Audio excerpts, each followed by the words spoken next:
সেই সুন্দর দৃশ্য দাদা। প্রভাত, কেমন লাগতেছে ভাই? অসাধারণ এক্সপিরিয়েন্স। তো আমরা এক কথা বলতে আমাদের মৃত্যুকে হাতে নিয়ে হাঁটতেছি, কারণ ওইখানে সাইনবোর্ডে লেখাই ছিল যে রিস্ক যে নিবে এই পাহাড়ে উঠবে সে তার নিজের জীবনের রিস্ক নিয়ে উঠতেছে, কারণ যে কোনো সময় পাহাড় ধসে পড়তে পারে। সো সব ভাঙা মাউন্টেন পাথর। ডিউ ডর কে আগে জিত হে।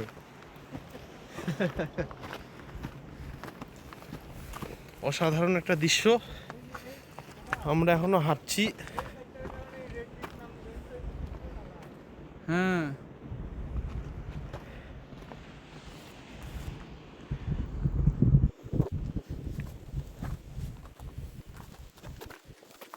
এই পাথরটা এরকম লাল বইলাই এখানে নাম হলো রেড বিচ।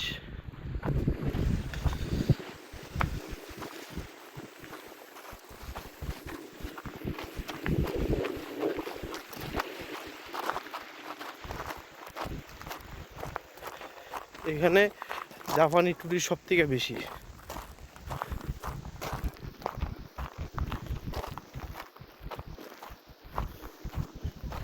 ধর্মিয়া এই জায়গায় দ্রোণ দৌড়ালে সেই লাগবে দেখতে। উড়াও উড়াও ভাই উড়াও। দ্রোণ তো গাড়িতে, এই জায়গা থেকে দ্রোণ দৌড়ালে সেই একটা ভিউ। ব্যাক সাইডে লাল কালার পাহাড়, সেরকম জিনিস উঠে। আমরা তো ওই রাস্তায় আসি নাই, আমরা কি ওই রাস্তায় আইছি? কোনটা না আমরা পর রাস্তা। প্রভাত, কেমন লাগতেছে ভাই?